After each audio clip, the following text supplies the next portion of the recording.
अरे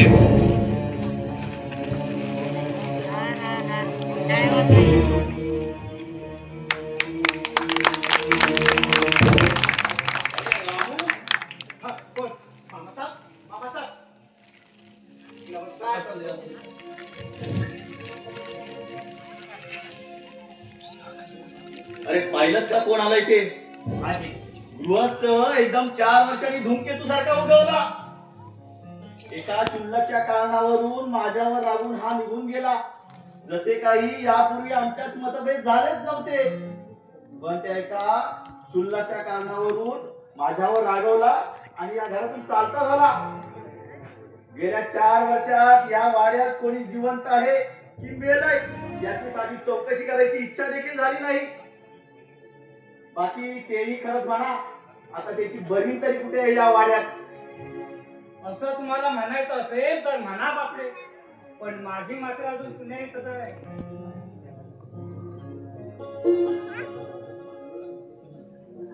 या वाड्याची पुण्याई अजून जिवंत आहे. अरे कसली डोंबलाची पुण्याई घेऊन बसलास जगू? ते कार्ट या घरात ज्या दिवशी जन्माला आलं त्या दिवशी या वाड्याची पुण्याईची राग रांगोळी झाली आणि आता त्या खोईत लोळागोळा होऊन पडलंय. ते स्वतःला यातना म्हणून नव्हे तर आम्हाला जीवन मरणाच्या यातना देण्यासाठी. आबाजी आबाजी या गोष्टी मला अगदी पाठ आहे. संतापानं मस्तक पेटून गेल्यावर राहत नाही रे जगू. त्या कार्ट्यानं केलेल्या पराक्रमापासून तू गेली 4 वर्ष आमच्यापासून पारखा झालास आणि हा सगळा मनस्ताप सहन करायला मी मात्र जिवंत राहिलोय. फक्त तुमचा राग आणि तिरस्कार त्या पोराच्या वाट्याला आलाय. त्याऐवजी एक क्षणभर त्याला मायेनं पोटाशी घालला असता तर कदाचित आज वेगळाच अनुभव आला असता तुम्हाला. वेळ लागला तुला वेळ. अरे हा विस्तव इतका दूर ठेवलाय तरी होरपळतोय. जर माझ्या पदरात बांधला असता तर केव्हाचीच राग रांगोळी झाली असती माझी. समजलास? शक्य? अरे मालकाच्या आंघोळीचं पाणी उतरलंच की नाही? मालक, हा ओ दत्तू मामा गावाचा निवृषाने बसला या. आलो.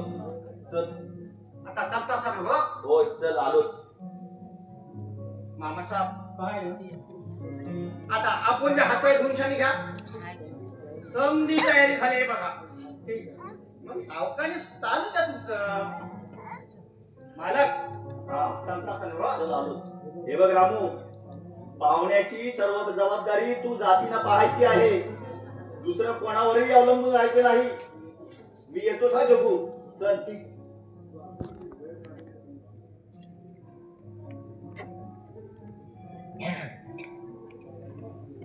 मामा साहेब, काय आपण मालकासने काय सांगितलं म्हणून ना? आणि कशाबद्दल? हेच ते आपलं मी तुम्हाला सांगावा काढल्याचं. छे छे, अरे वेडा की काय रामू. प्रथमच एक गोष्ट माझ्या ध्यानात आली की माझं इथं येणं आबाजींना फारसं आवडलेलं दिसत नाही. अर्थात तसं बोलून दाखवलं सुद्धा नाही त्याने. 4 वर्षापूर्वी माझ्या घरात झालेला अपमान जाणून बुजून करण्यात आला होता. हेतू एवढाच की मी पुन्हा या वाड्यात येऊ नये. पण 4 वर्षाने का होईना मी या वाड्यात आलो आणि आता ताबडतोब जा म्हणून कसे सांगणार ते? बाकी स्वतःची तशी दशा करून घेतलेली दिसते.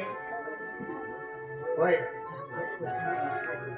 पण तो राग काढतात तो त्या आश्रम बाळावर. म्हणे त्याच्यामुळेच ही अशी दशा झाली.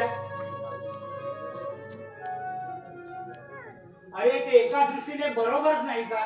त्याचा संसार कुणी उद्ध्वस्त केला? आता तुम्ही तरी असं म्हणू नका समावसा. हो, तो दिवस अजून मी आठवतोय मला. मालकीन बाई बाळणपणा चढली होती. काय बी इलाज चालत नव्हता. डॉक्टर म्हणाला मुहार आडवा आलया. कापून काढण्या बिगर मालकीनीची सुटका व्हायची नाही. मामासाहेब, त्या प्रसंगात मी मालकीनबाई काय म्हणले ठावाय नव्हतं. मालकीनबाई म्हणाले की खबरदार माझा पोर कापशाला तर तुम्हाला जीव घ्यायचा असेल तर त्याच्या आईचा घ्या, पण माझं बाळ जिथं जन्माला यायला हवं. बिचारा डॉक्टर आईच्या दुधाला झागला. 7 जन्माची पुन्हाही खर्चाला घालून त्या देव माणसानं माय लेकरांची सुटका केली. मरणाची सगळं त्या पालखीनं आपलं बाळ डोळ धरून पाहिलं मला. आणि त्या समाधानावर माझी मालकीण बाई काळाशी 12 वर्ष झगडली. पण इथं सारा राग काढतात त्या बाळावर का, तर त्याने म्हणे आईला मारण्याचा गुन्हा केलाय. बाबासाहेब, अरुण बालाने तो गुन्हा केला असेल तर त्याची विचारा की त्याला जन्माला घालण्याचा गुन्हा तुम्ही तरी काय केला? तुम्ही तरी काय केलं? बाबासाहेब, लहान तोंडी मोठा घास घेतो असं वाटत असेल तर खेकड्याने आळा मला. पुरे पुरे राम. अरे ह्या तुझ्यातल्या त्या माणूस की ना मला या वाड्यात यायला भाग पडलं. जे आबाजी आपल्या आयुष्यात करू शकले नसते ते तुझ्या एका शब्दाने झाले. आता मात्र मला अरे हा वाडा उभा राहण्यासाठी फक्त इनामदाराची पुण्य पुरेशी नाही हे आज समजलं मला. असं म्हणू नका सा मामासाहेब, असं मात्र म्हणू नका सा. अहो ही पुण्य दुसरी तिसरी कुणाची नाही, ही पुण्य आहे माझ्या मालकीणीची. 4 दिवसामाग मला असाच खास झाला बघा. त्या पल्ल्याच्या झाडामागे मालकीण बाई उभी होती, रडत होती ती. मी येण्यावरून धावत त्या झाडापाशी गेलो. कोण बी नव्हतं तिथं बघा. त्याच वेळी मला तुझी याद आली बघा.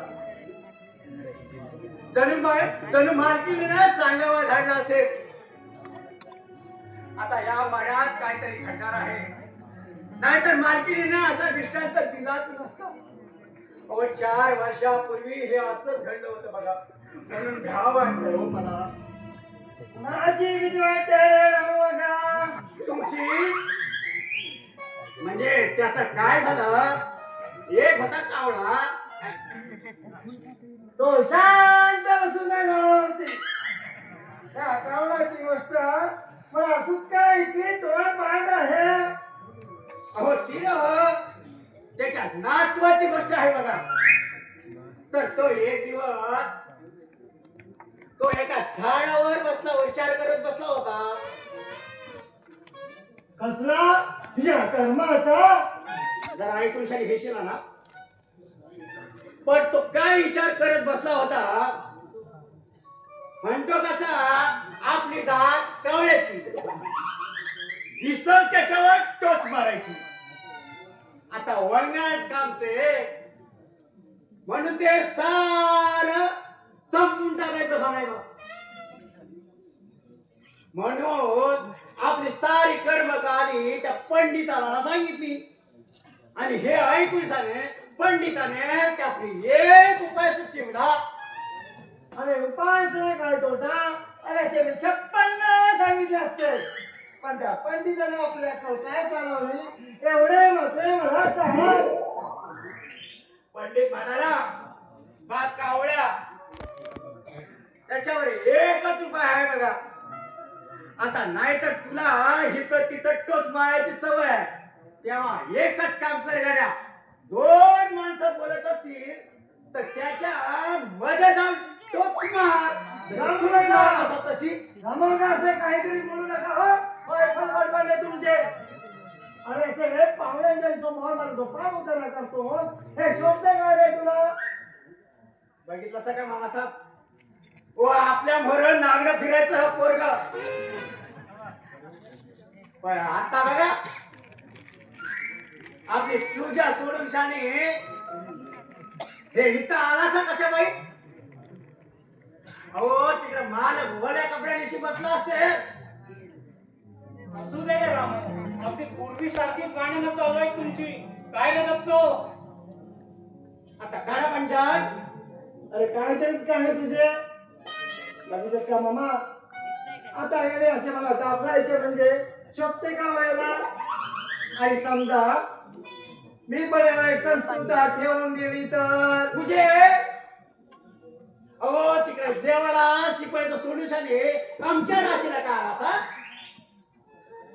आता मी त्याच मी तरी काय करू अरे आबाजीने तिकडे आपला वेतन बनवून टाकला म्हणाले अरे घे तू झाटकून अरे मोठ्या घरच्या मोठ्या लहरी अरे तीन पण दशात आणि दादी पण दशात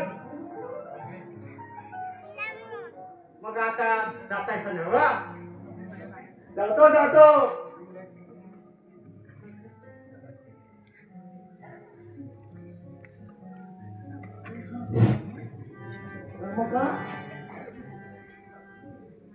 जातो पूजेत जाऊ की माडीवर जाऊ जावा पूजेला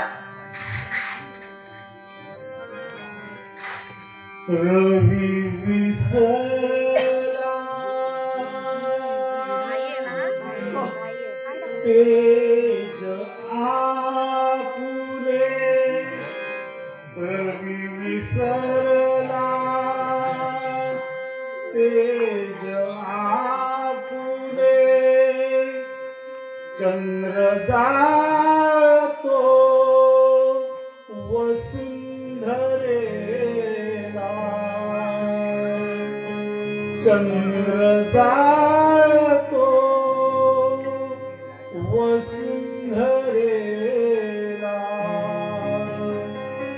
पवन पावतो इथे किरण पवन पावतो इथे इथले जळते पाणी इथले जळते पाणी जळते पाणी रामू अरे पाहुणे कोण आहेत रे घरात हो असं काय करता मामासाहेब आपला तो अरुणबान हो हा आपला अरुणबाल आश्चर्य आहे नाही अरे मधली 4 वर्ष आव्हा सुद्धा विसरू शकण्यास समर्थ ठरली मगाशी आबाजीने येताना सांगितलं निदान त्यावरून तरी मला कल्पना यायला हवी होती आबाजीने काय सांगितलं हो मामा हो दस्तू शास्त्री आता उत्तम उभं राहूशाने तुम्हाला चहा मिळायचा नाही बघा आता जात जाऊ बघा अरे अरे बाबू का वा अरे जंतर मंदिर करायची नाही असं पण अशी तुझी टप्पनची माझ्या पंचाच्या गाठीस बांधून ठेवत आता तसं हवं तर म्हणावं पण आता जा बघू जातो जातो मामा हा रामू काका आणि ते आबाजी तुमच्या डोक्यात अरुण बद्दल काहीतरी खोटे नाते भरवतील त्यांच्या ऐकले नाही छे छे अरे वेडा की काय हा मामा असे मस्करीत देऊ नका काय रे राहू का असा डोळे वाटून कशात बघतो अरे माझी पंचमात्री सुद्धा बाबाजी नाही याच्यात बरे बरे जातो मी चहा पियावयात मामा जावा जावा लक्षात असू द्या बरे येतो मी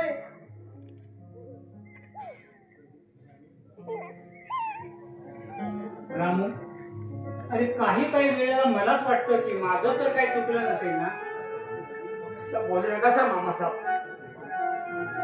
ओ तुम्हाला उमगलं ते पोरग नाही रे मलाही उमगलं नाही ते अजून हा हळुवार मनाचा मुलगा इतका दृष्ट कसा असू शकेल पुण्या स्त्रीवर तो बळजबरी कसा करू शकेल मला पटत नाही माझं बी डोसं चाललं नाही बघा आणि एवढ्यासाठीच मी तुम्हाला सांगावं धाडला बघा आज सारी माणसं परत येणार आहे बघा आणि या वक्तावर औचित घडू नये म्हणूनच घ्या वाटतंय बघा आता मामासाहेब तुम्ही सारखं करू शकता का बघा. होय रामू. फक्त एका गोष्टीत मनात नसताना सुद्धा इथं येणं भाग पडलं. पण इथं आल्यावर नेमकं काय करायला पाहिजे ते सुचेनाचं झालं. रामू, मला सांग, तो अत्याचार अरुणच्या हातून घडला हे खरं ना? आता म्या तर येड्या माणसाने काय बोलावं. जे घडलं तर साऱ्याने बघितलं आणि तेच ऐकून छान मुकून दादा ते घर सोडून निघून गेला. मग आता मी हे सत्य मानावं काय? मोठं म्हणावं तर सारा प्रकार उघड्या डोळ्याने पाहिला आणि खरं म्हणावं तर अरुण दादा जीव तोडून शाने सांगत होता, माझ्यावर अन्याय होतोय, माझ्यावर अन्याय होतोय. पण मी नाही ऐकलं हो त्यांचं. 4 दिवसापासून अरुण दादा या रूमच्या बाहेर पडला नाही बघा. गरज लागली तर आधी मध्ये स्वतःच गाणी रचायची, स्वतःच बडबडायची आणि स्वतःच फाडून शाळेत फेकून द्यायची. गेली 4 वर्ष असंच होते बघा.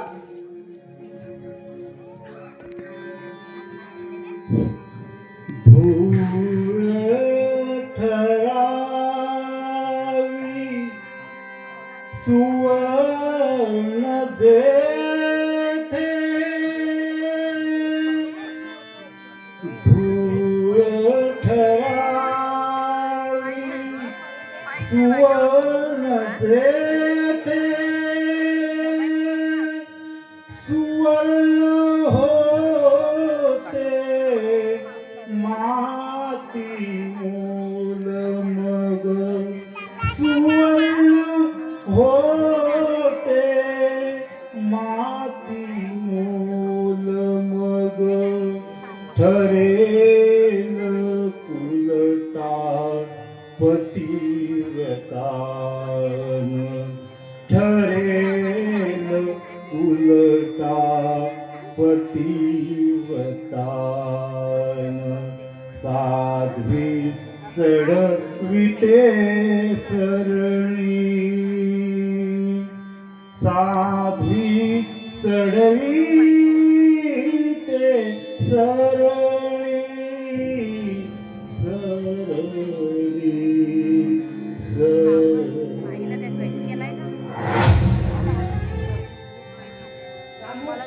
आत्ताच्या आता जाऊन अरुणच्या खोलीचा दार सताड उघडा कर. मी सांगतो तसं कर. हो पण मालक काय म्हणतात. मला काय म्हणतात ते नंतर पाहून घे. मी तुला सांगितलं तसं कर.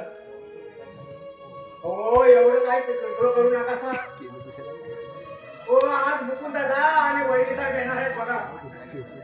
मागच्या आणि भलताच प्रकार घडू नये असं वाटतंय बघा. अरे असं घाबरून चालणार नाही. संकट येणार असतील तर आपणच प्रथम संकटावर हल्ला करूया.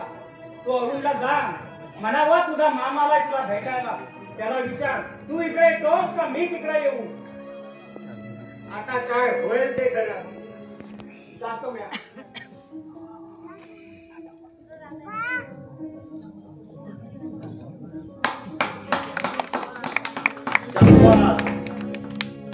म्हणजे तुला अजून इथेच बसवून ठेवला इथं. तो रामू कुठे गेला? त्या गाढवाला मुद्दाम बजावून ठेवलं होतं मी. अरे काय ही माणसाची जनावर काय कापायचे? राम्या, ए राम्या, हो तुम्ही असे रागावू नका हो त्याच्यावर. हो मला थोडा थकवा आला होता म्हणून मी तिथे वाऱ्यावर आराम करीत राहिलो. तर ठीक आहे रे, तू प्रवासाने शिरलायस, पण साधी चौकशी करायची अक्कल तरी पाहिजे होती त्या गाढवाला. अरे ती कापायची काय माणसं? राम्या, हो पण त्या बिचाराचा मुळी दोष नाही. तो तीनदा येऊन विचारून गेला. नुसता विचारून गेला, पुढची अक्कल नाही. हो आता मी जिथून उठायचं नाही म्हटल्यावर त्यानं काय उचलून न्यायचं की काय मला. त्याच्या गुन्ह्यावर पांघरून घालायचं काम करू नको जगू.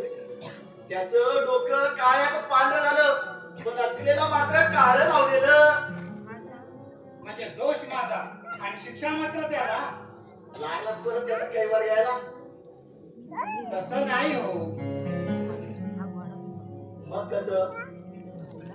मी त्याला सांगितलं की आबाजींची आंघोळ वगैरे आटोपल्यावर मी सावकाश येतो. अरे हा तुझा मोठेपणा. पण साधं गुळ पाणी तरी हातात द्यायची अक्कल पाहिजे होती. झालं. प्रथम गुळ पाणी झालं, नंतर चहा पाणी आलं, नंतर आंघोळीचं पाणी काढायला गेलाच असेल, नंतर पाट पाणी तयार आहे असं बजावून ठेवलंय मला. तात्पर्य तुम्ही त्याच्यावर रागवायचं नाही. अगदी आपला बहिणीच्या स्वभावावर गेलाच बघ. मरेपर्यंत कधी तिच्या चेहऱ्यावरच हसू मावळलं नाही का कधी कुणावर एखादा शब्द चढ गेला नाही. पण इतकं करूनही माझी अक्का अपूर्ण राहिली असं नाही वाटत तुम्हाला? असं कसं बोलू शकतोस तू जग्गू? कारण ती तुमचा राग जिंकू शकली नाही. तुझ्या बोलण्याचा मतलब? तुम्हाला कळालं नसेल असं कसं म्हणू मी? असा आड पडदा ठेवू नको जग्गू. पूर्वी कधी ठेवला नव्हता आणि आताही ठेवीत नाही. माझी अक्का जर जिवंत असती तर तिच्याच राग रक्तमांसाचा गोळा तुमच्या रागाचा बळी ठरला नसता. असं तुला वाटतं? आणि तेच अगदी बरोबर आहे. कारण या वाड्यातलं अस्तित्व तुम्ही कुणी विसरू शकणार नाही. अरे तसं मुकुंदालाही वाटत असेल आणि तो परत इथून निघून जावा अशी माझी मुळीच इच्छा नाही. म्हणून अरुणला शिक्षा? बिघडलं काय त्यात? अरे त्याच्या आयुष्यात दुसऱ्यांना त्रास देण्यापासून दुसरं आहे तरी काय? आणि असला माणूस जिवंत असला काय किंवा मेला काय माझ्या इच्छेने सारखंच.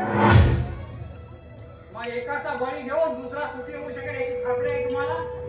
अरे निदान दुःखी तरी खास होणार नाही. मग त्याला जिवंत ठेवायची तरी काय जरुरी आहे? त्याच्या मरणाचा पाप माझ्या माथी नको म्हणून. म्हणजे आबाजी तुम्ही स्वतःलाच घाबरत आहात तर माझ्या मरणावर घाबरण्याचा प्रयत्न सोडून दे जगू. त्याची आता आवश्यकता नाही. ती जबाबदारी मी माझ्याकडे घेतली आहे. म्हणजे तुझं म्हणणं तरी काय आहे? विशेष काही नाही. या वाड्याचे दोन्ही वाडा जर एकत्र राहू शकत नसतील तर अरुणला या वाड्यातून जावंच लागेल. ते शक्य नाही. मग काय अशक्य आहे?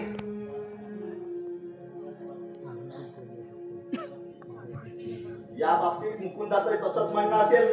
जगू तू ऐकून घे. या बाबतीत मुकुंदाचाही तुमच्याप्रमाणे मत असेल तर अरुणला या वाड्यातून जावंच लागेल. ते शक्य नाही. त्याचा पिंजरात होण्याची हिंमत मी करणार नाही. आणि तेच अगदी बरोबर आहे. कारण या वाड्यातलं त्याचं अस्तित्व तुम्ही कोणी विसरू शकणार नाही. अरे म्हणजे त्याला मोकळा राळ सोडून आमची विटंबना व्हावी असं तुला वाटतंय का? होय. गेल्या 4 वर्षात त्या प्रकरणाची पुनरावृत्ती झालेली नाही. अरे याचं कारण तो निवळलाय हे नाही तर या वाड्यात स्त्रीचं पाऊल पडलं नाही हे आहे. आणि आज सुनबाई आणि मुकुंद या घरात येणार आहेत. कुठे गेला होता तू? कोणती जबाबदारी सांगितली होती तुला? हो, तुम्ही त्याला माझ्या तैनातीला दिला होतात ना, म्हणून मी त्याला पाठवला होता अरुणला घेऊन यायला. अरे काय करून बसलास तू हे जग्गू? एका नव्या कथेची सुरुवात.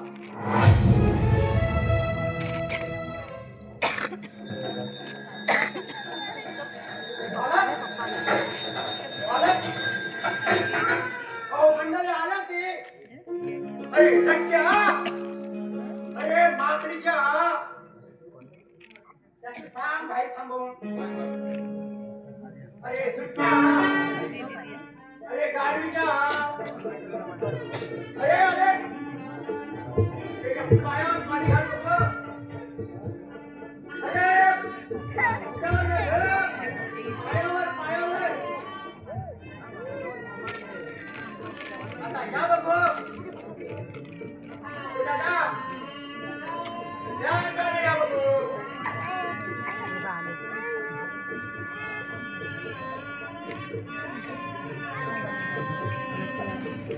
मालक मामासाहेब घरची लक्ष्मी आली हा बघा. रात्रात छान असली. आता दत्तशास्त्री कुठे मेला?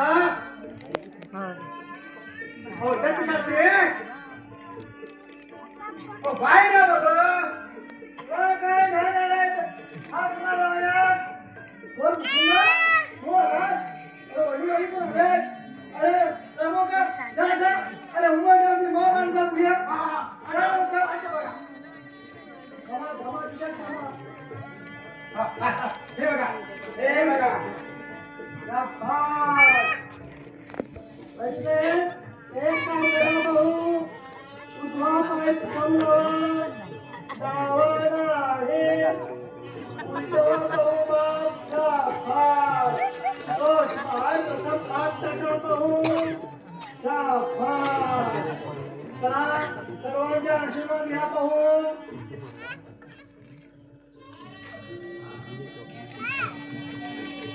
आयुष्यमान व्हा.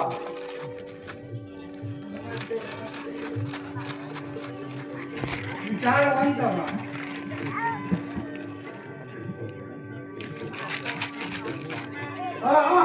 मुकुंदरा असं काय करता सा? यायचो असे शहरात गेला सा पण आमच्या खेड्याकडचं स्वप्न इथं असं बघा. हो पहिला नमस्कार व्यवस्थित करायचा वाईट माणसात मुकुंदा, अरे पाहुण्याची ओळख करू दिली नाही का तू? अरे हो विसरलो. हा रमेश हिचा भाऊ इंटरनॅशनल मध्ये एक मोठा ऑफिसर आहे. तसा तो वाचकांना आवडू लागलेला एक उद्योगा लेखक सुद्धा आहे. रमेश हे माझे मामा आणि हे माझे वडील आणि हा आमचा रामू काका नमस्कार जी. आणि हा माझा लंगोटे शास्त्री. नमस्ते नमस्ते. रमेश देशमुख, एका गुणी माणसाची नवी ओळख झाली. थँक्यू. रमेश देशमुख, या लेखकाचं कोडं आज अनपेक्षितचा उलगडलं मला. तुमची ती अलीकडची कादंबरी बळी मी वाचली, फार आवडली मला. त्या कादंबरीतल्या बऱ्याच घटना का ओळखीच्या वाटत होत्या हे आज कळालं मला. बरं, आता आणखी नवीन काय लिहायला घेतलंय? अजून तरी काहीच नाही. हो दत्तशास्त्री आता इथं काय करता सा? जाऊ नको. आता मी काय करतो ना तुझे मुकुंदा चल बघू. तू आपल्या हाडावरीच घेऊन आबाजी तुम्हालाच पण यावंच हवे हो. अहो यांना तेव्हा पुढे चांगली नाके असावी तो. बाबासाहेब तुम्ही येता का हो याची गंमत बघावं यार. चला मुकुंदा चला.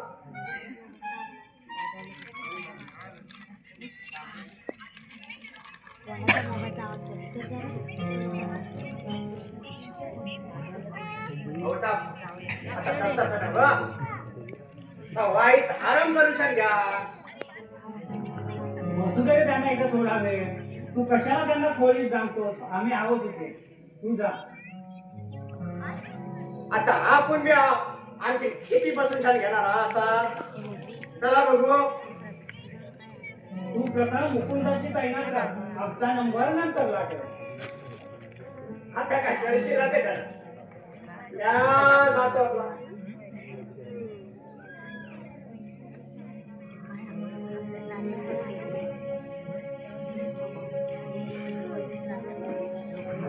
तरी बाबा फार तळमळती दिसतात.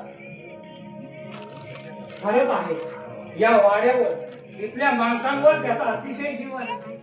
पण माझी आपली एक कल्पना आहे. याला झोपेत सुद्धा स्वप्न पडत असतील ती सुद्धा याच्या सुखदुःखाच्या असतात. बरीच वर्ष नोकरी केली दिसते वाड्यात. बरीच वर्ष अहो त्याचा जन्मच या वाड्यात झालाय. तसं पाहिलं तर आबाजीनं सुद्धा त्याच्या लहानपणी यानं खेळवलं आहे. मानलंच पाहिजे त्यांना. पण तो मात्र सुखी नाही. म्हणजे असं कोणतं दुःख आहे त्याला? एक जगा वेगळं दुःख त्याच्या वाट्याला आलंय.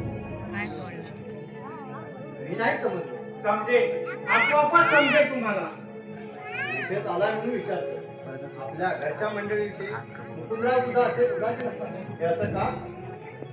त्याचा स्वभाव त्याच्या वडिलांच्या वळणावर गेला आहे. मला काही न सांगण्यासारखं आहे का? छे छे, तसं काही म्हणत आणू नका. अतिशय अब्रुदार नाही.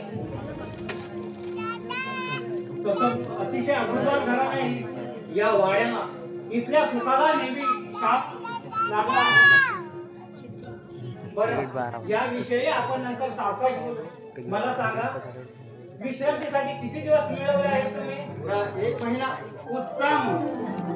मग तेवढ्या काळात तुमच्या लेखणीतून उतरलेली अत्यंत हृदयस्पर्शी कहाणी लोकांना वाचावयास मिळेल. सदिच्छेबद्दल आभार. मामाजी हो मामाजी त्याने आपला ती बोलिवलंय. ठीक आहे, आता यांची तैनात तू राहा. होय होय मी येतो.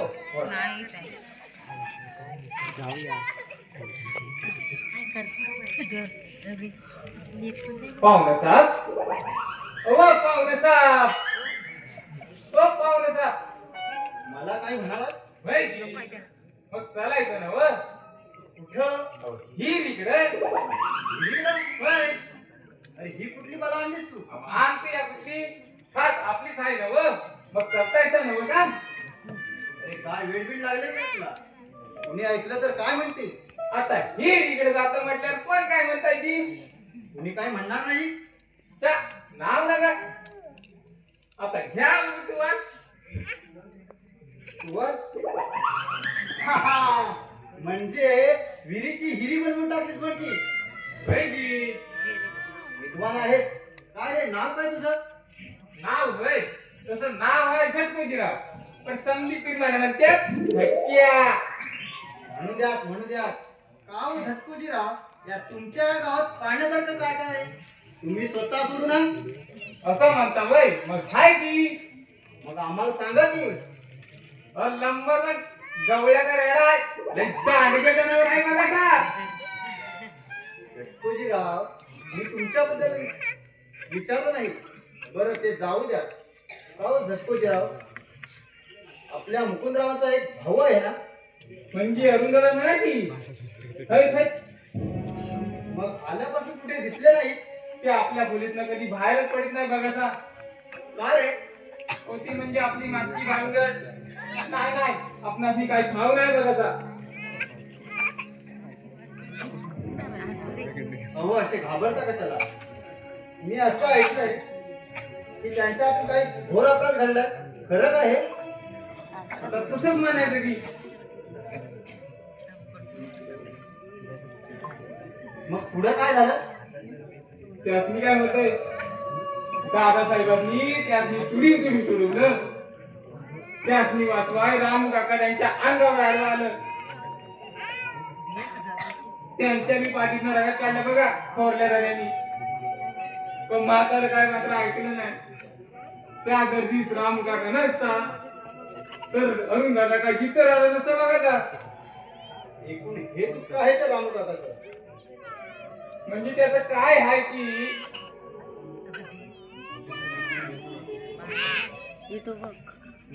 अरे यार, असं उभं राहून काय करतास हा? लागलं बघा म्हातारा गावाय. म्हातारा म्हणजे असं आहे आता इथं काय करतोस हा? साहेबांनी आंघोळीचा ध्यान सांगितलं होतं ना व? होय चल निघ बघू. होय होय साहेब, आता आंघोळीला चालायचं ना व? अगोदर पहिला खोलीत जाऊन छान कपडे बदलून छान घ्या. अरे शिप्या, अरे साहेबांनी त्याची खोली दाखवी बघू. या या आंघोळीला या.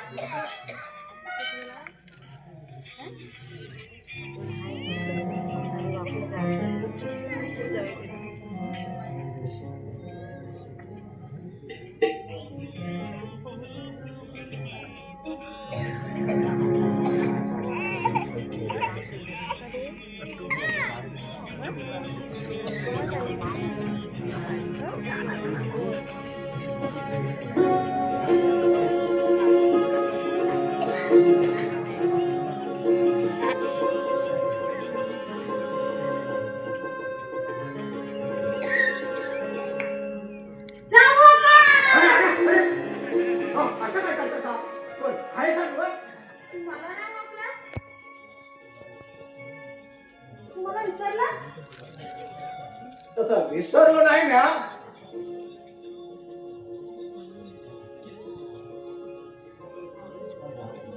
पण झाले काय, आता मला कमी दिसायला लागले. बंडल आता भरती जाऊ करू नका. सांगू कोण आहे मी? दिसतायसा तर बाई माणसावर, नाही म्हणजे बाईच असा. आजकाल बाई कुठली आणि बाप्या कुठला हेच समजून असं झालंय बघा. आता कसलाच कोण सांगा सर. अरे तुम्ही मंजुराणी. अगं मंजुराणी, मामासाहेबांची मंजुराणी. आता मार्गास ते सांगाच बघा. त्यांना मी काय सांगू? आम्हाला पेन्सिल काढाया.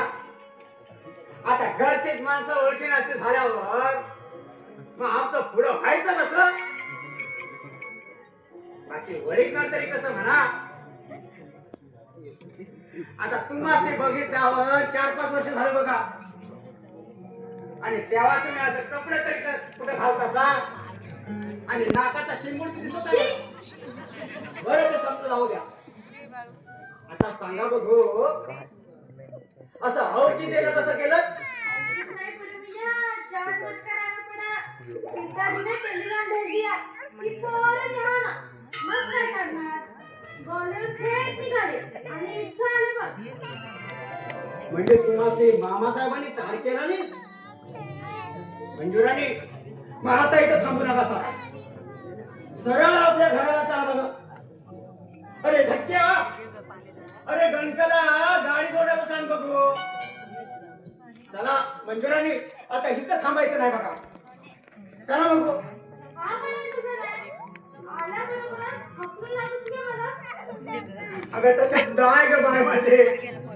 अगं तुझ्या माने कवळा जीव माझ्या मध्ये असा करपून शंकर म्हणून वाटतं मला. सोड ते वाटत वाटत. आता मात्र खरोखर म्हातारा झालाच बघ. आता मात्र खरं बोलले. आता असंच वाटतंय मला. काय तरी मंगळ घड्यापूर्वी माझे डोळे मिटते असं बरं होईल. हो परमेश्वर. निदान माझं लग्न होईपर्यंत आपल्याची परवानगी नाही बघ. आता काय आहे देवाच्या मनात ते देवाचीच ठाऊक. रामू का तुम्हाला इकडे कोणाचं राहायचं का? पुऱ्या 2 दिवसाच्या प्रवासानं माणूस थकून जात नाही असं वाटतं की तुला? काका कुठे आहेत रे? ऐकली आणि मामासाहेब बी आल्यात. अय्या बाबा म्हणे अगोदरच होणार. आणि सकाळच्याच गाडीला आल्या ते. आणि अरुण दादा बी आल्यात. काय सांगतोस तू? मुकुल दादा हे मुकुल दादा तुझे पाय डोळ्यासारखा घरात नाही वाटत. इकडे बाहेर आहे बघू. काय रे? दादा एकटा झालाय की बरं वैंगरे घेऊन आलाय? वहिनी पण आली या. आणि हे वहिनी साहेबांचे भाऊ साहेब. माफ करा हा. मला माहित नव्हतं की बाबांची मुलगी आणि दादाची बहीण. माझं नाव रमेश देशमुख. मी पण माझ्या बाबांचा मुलगा बरं का, आणि ताईचा भाऊ पण. मंजुरांनी किती भावसानं गेला सा. अहो ओळख करून देण्याची ही कोणती गहरी पद्धत. म्हणे मी बाबांची मुलगी. ए गप्प बसत की नाही? चल बघू मला वहिनी पाहिजे. हा हा हा. अय्या मुकुल दादा हार्दिक कॉंग्रॅच्युलेशन. तू अशी एकदम कशी काय आली? का येऊ नये असं वाटतंय तुला? मला फक्त अगं तू इथे येणार आहेस हे आतापर्यंत मला कोणी सांगितलंच नाही. काय रे रामू काका? म्हणजे त्याचं असं झालं, ही माझी माय इकडे येणार होती. ती सप्ताह बी माहित नाही मला. तिकडे अभ्यासाचा कंटाळा आला असेल म्हणून डायरेक्ट आली असेल इथं. काय म्हणाला? ए माई उठ उठ माई ए माई उठ उठून पण स्टेजवर पण जाईल मग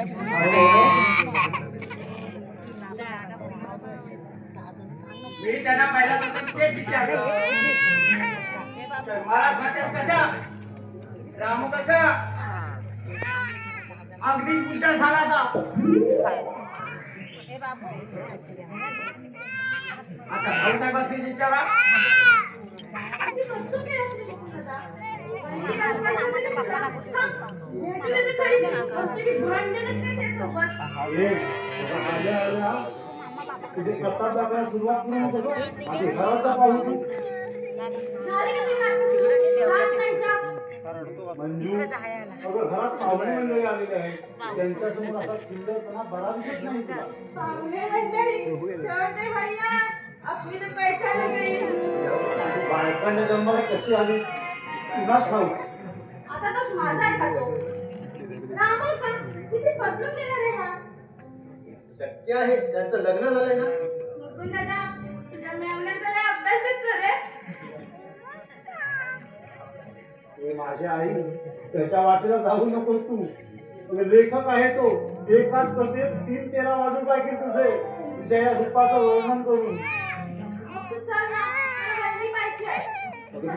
मी तिला कोणते धरून घेऊ की काय असं वाटतंय ना. रामू का? हा मुकुंदच आहे ना रे. आता तू जातेस की नाही तुला काही पूर्वजाचे रीत भात आहे की नाही तुला. मला वहिनी आपण अशी करत जाईल. जातो ती बघ आली जा जा. किती छान आहे ते. नाही तुमचे भावजे आहेत की तुला पण आनंद झाला असेल नाही? आवड कुठे आहे रे? माहिती मग तू मला अगोदर का नाही सांगितलं? तर सर्व मंडळी गोळा झाली. तिकडे तो एकटा काय करतो? थांब, मी त्यांना कुठं आणते. मंजू काय झालं रे? मागे का? तुला जायचं नाही तू. गेला खड्ड्यात. जा. मंजू मी काय सांगतो ते ऐकायला आलं नाही तुला. रामू का? हा असं काय वागतो माझ्याशी?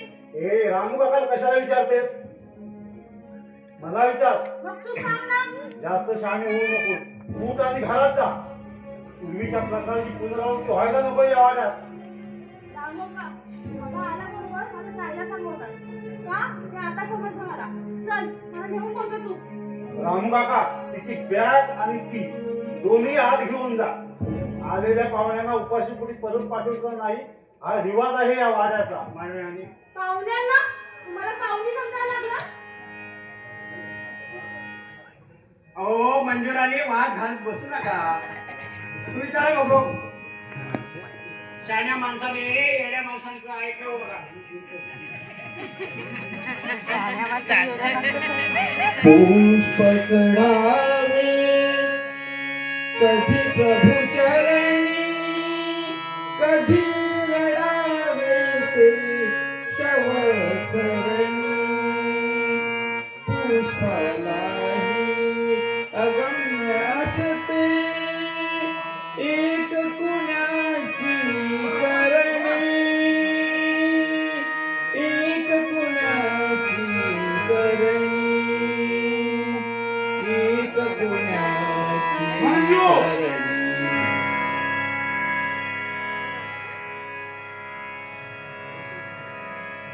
आता कोण कविता म्हणत होता? तोच तो आणि ज्याला भाऊ म्हणायची मला लाज वाटते. तुमच्या जागी मी असतो तर मला नक्कीच अभिमान वाटला असता. अरे काव्याला फळ सुद्धा दिसण्यास सफरजन लाजवतो पण त्याच्या पोटात विष असतं हे विसरू नकोस.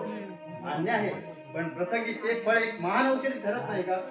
मी आता ऐकलेल्या वेळी एका विशाल हृदयाच्या मुखस्पंदनाचा प्रतिध्वनी वाटला मला. तुझं डोकं फिरलंय. तो कदाचित इथल्या हवेचा परिणाम असावा.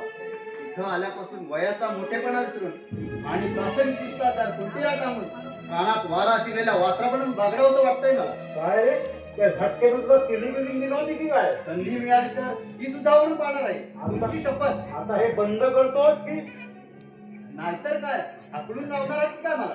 पण तुम्ही तसं करणार नाही खात्री झाली माझी. इथं आलेल्या पाहुण्यांना उपाशी पोटी परत पाठवण्याचा या वाड्याचा रिवाज नाही असं काहीतरी मंजुताईंना म्हणावं होता तुम्ही. आता चालता हो बघू इथून. तू चल बघू इथून. आंघोळ वगैरे करायची नाहीये का तुला? मानतो या वाड्याच्या सुनबाई शोभायला लागल्यात त्या. मग कान कुंद्राव इथं बसू की आज जाऊ? अरे चहासाठी म्हणाले मी. तू इथे बसणार असशील तर तुझा चहा इथेच पाठवून देते मी. ब्राव्हो, या वाड्यात चहा मिळणार तर चला, एक मोठी काळजी मिटली. वाटलं होतं बहुतेक दुधाचाच रतीब चालू होणार. हे परत तुला सांगतो याला चालता होतोच का नाही? हो असे लाजता कशाला? सरळ सांगा ना, तुम्हाला इथे काहीतरी करायचं आहे म्हणून मी गेलो असतो.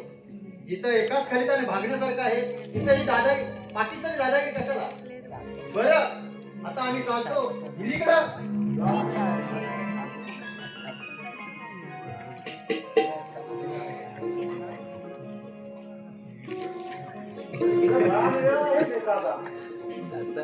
असं बोलू नकोस हा त्याला. काहीही बडबडला तरी अंतकरणाचा निर्मळ आहे तो. हे तुझ्या भावाचं कौतुक दुसऱ्या कोणाला सांग, हं? मला नको सांगू. मग तुझं कौतुक कोणाला सांगू? कुणालाही नाही सांगितलं तरी चालेल, पण ही तुझी अरिपुरीची भाषा बंद कर. उगाच त्या आबाजीने ऐकलं तर आकाश मला एक करतील, तर नोकराने ऐकलं तर हसतील मला आणि वर रिमार्क मारतील. त्याला इनामदाराचं एवढे शिकल्या सवय पोरगो फार बेनं पाहिले पण अरपूर भेद करून घेते खूप त्याच्या. हसण्याचं रेशनिंग झाला. मग नेसण्याचं काय करायचं? खूप बायको आहेस की खूप. तसं नाही रे, चुकले.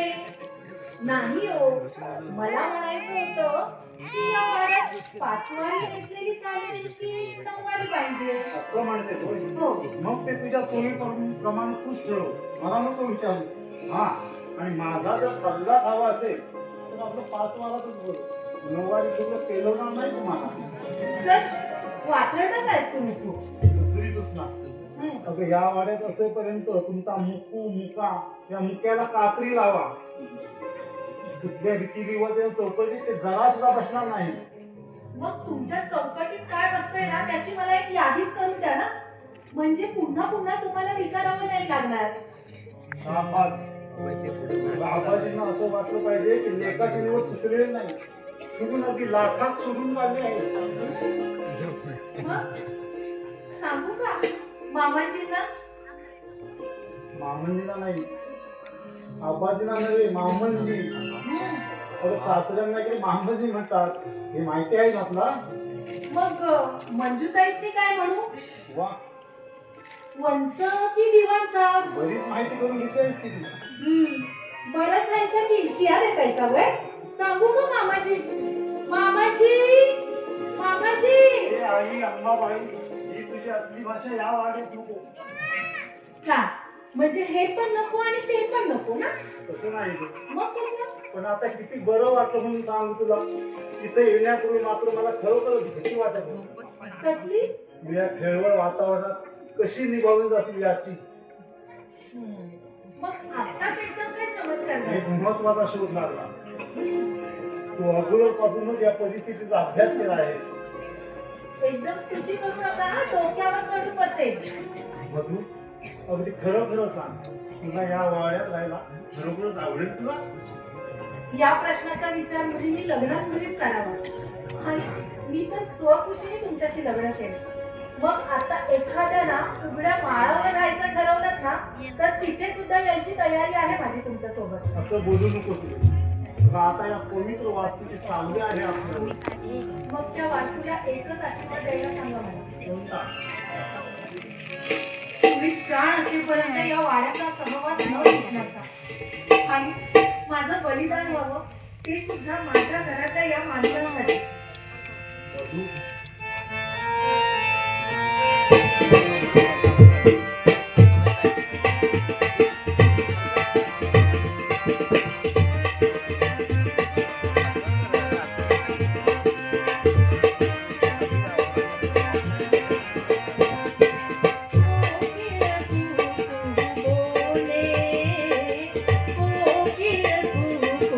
बोले तू माझा तुझी मी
तुझी मी झाले, तू माझा तुझी मी झाले, ओके तू बोले, ओके तू बोले.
तू माझा तुझी मी झाले, तू माझा तुझी मी झाले, ओके तू बोले, ओके तू बोले.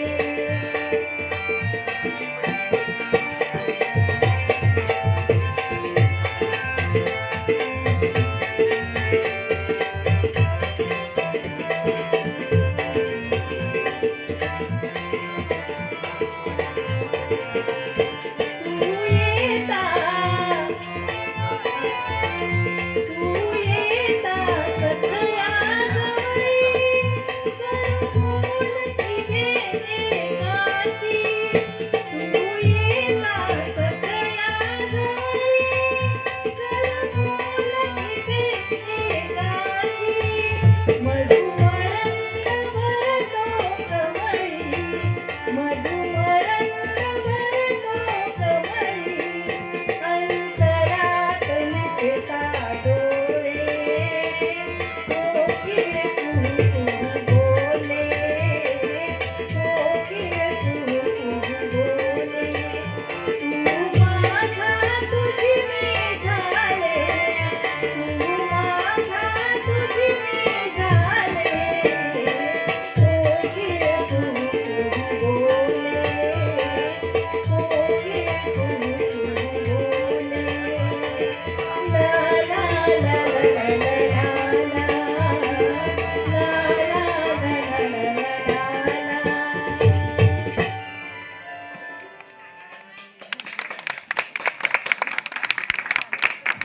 सासूबाईंच्या तेजस्वी चारित्र्याला जरा सुद्धा धक्का लागता कामा नये माझ्या हातून.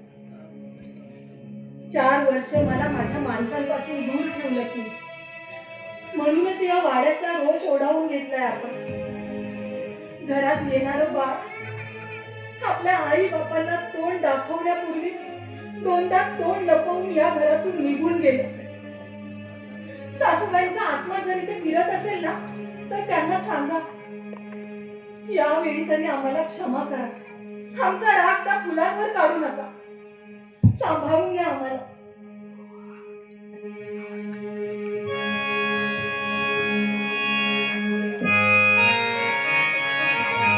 वांज राहिली ममता सारी, पाप पावते राजमान्यता, शब्दमानाचा अर्थ चौरला, ठरता दुबळी वाणी, ठरता दुबळी वाणी. जाऊ नको तिकडं. पण माझ्या जाण्याने काही नुकसान होणार आहे का? फायदा नक्कीच होणार नाही. असं का वागताय तुम्ही? मग अशी मंजूताईंना सुद्धा अडवलं का? माझ्या तोंडून ती वाईट गोष्ट पुन्हा वरवायला लावू नकोस. पण माझ्या माणसांशी मला असं वागून नाही चालणार. मला अशी अंधारात का ठेवताय तुम्ही? तुझं जीवन अंधारमय व्हायला नको म्हणून. असं कसं बोलू शकता तुम्ही? भाऊजींशी कसं वागायचं ना ते मला जास्त समजेल. माधवी हे एक जनावर आहे. तो अतिशय वाचणार आहे. तू त्याच्या वाटेनुसार जाता का म्हणेस. अहो, पण असं का बोलताय तुम्ही? तुला माहित नसेल पण मला माहित आहे ते जनावर स्त्रीवर अत्याचार करणार आहे. कुणी पाहिलंय त्यांना? त्या साऱ्या वाड्यानं पाहिलं. आता काय मला सुद्धा शरम वाटते मला. आणि अशा वेळी ती स्त्री गप्प राहिली ते कसं शक्य आहे? शक्य झालंय आणि ते सर्वांनी डोळ्यांनी पाहिलंय. ती कदाचित चूक होण्याची शक्यता असू शकते. म्हणून त्यासाठी भाऊजींना शिक्षा मिळायला नको ना.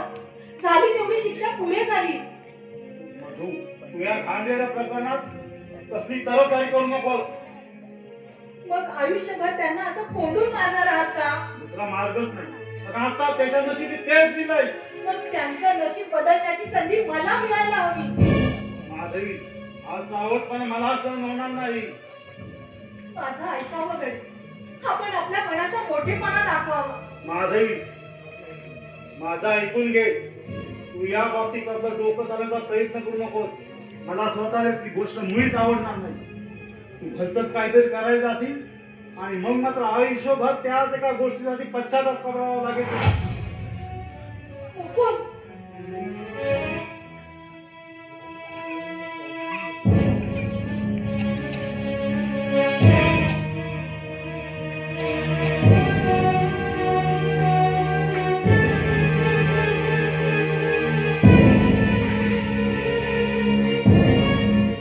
वहिनी साहेब, ओ वहिनी साहेब,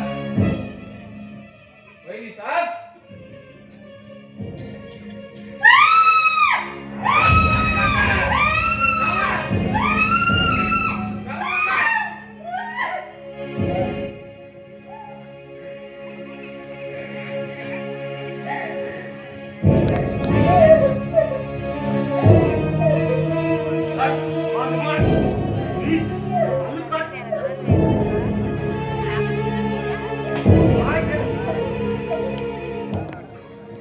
रामू काका बंदूक घेऊ दे. आज या लूट लागलेला कुत्र्याला कसा मारणार नाही. मेरे इमान प्लीज. अरे काय चालवलंच आहे मुकुंद? काय माणूस आहे की नाही तुझ्या जवळ? या जनावराला ठार करूनच मी माझी माणुसकी सिद्ध करणार आहे. बस झाला तुझा शहाणपणा. मग काय या कुत्र्याला असा जिवंत असून बाबा बघा बघा या तुमच्या दिवसाचे प्रताप सांभाळी ठेवतात तुमची. आणि काय का काय राहिले तुझं इथं? काय राहिलंय? अबुल कलंक तुझी हिंमत. अरे आपल्या भाऊजाईवर हात टाकताना तुला लाज कशी वाटली नाही? तू हो बाजूला. चल हो पुढे. प्रथम तिची माफी माग. तिची माफी माया पाय तिच्या घाल. आता तू सोडत नाही तुला. आता तुला मारणारच. ठार करतो तुला लाव. तू हो बाजूला.